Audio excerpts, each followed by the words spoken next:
du changement par opposition au reste du monde arabe. Je voulais juste vous dire qu'il y a une singularité maghrébine. Sur la polygamie, par exemple, la polygamie, y compris dans un régime monarchique comme le Maroc, est une polygamie basse dans les pays du Maghreb.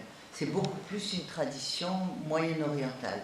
Les Maghrébins ont été et restent démographiquement peu... et la place de la fille a changé partout. J'en veux pour exemple, en Algérie, dans les orphelinats, pour le Havana, pour les adoptions, avant c'était des mouroirs pour les filles. Tout le monde voulait des garçons.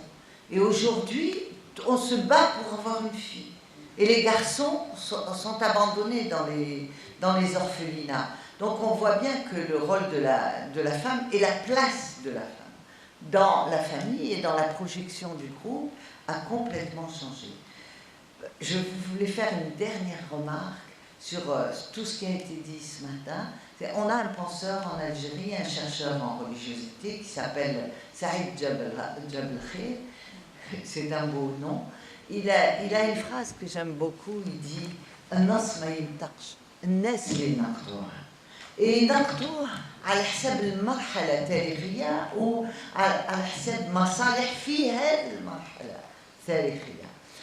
Je pense que notre regard vers le masculin et le féminin, il est empreint certes de charia, et là il y a eu une grande rupture pour nous, c'est la rencontre avec la colonisation française.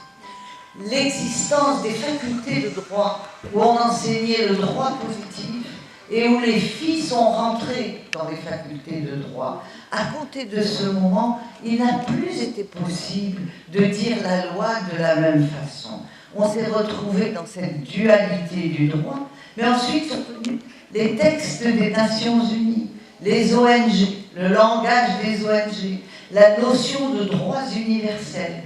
Tout cela a transformé tout à fait notre regard sur les rapports sociaux, sur les rapports entre les personnes telles que codifiées, et donc sur les rapports entre les femmes et les hommes.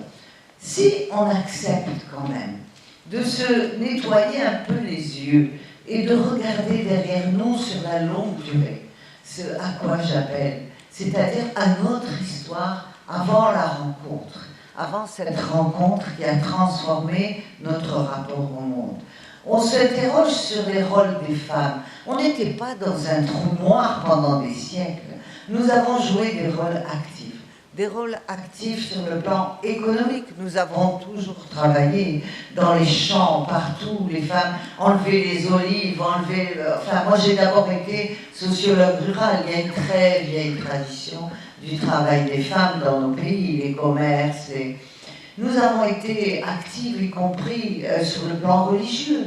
Il y a eu des femmes qui ont été et c'est pas à Tunis que je le répéterai, des femmes ont dirigé des zaouïas, ont dirigé des tariqas, ont joué un rôle évident.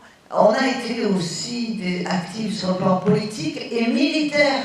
On a dirigé des combats, on a des héroïnes. Donc, je suis très attachée et j'ai beaucoup aimé tout ce que vous avez dit des prénotions quand on était face à quelqu'un qu'il fallait juger. Comment tout le gap, c'est la loi et l'application du droit. Merci. Et ça engage toute la société.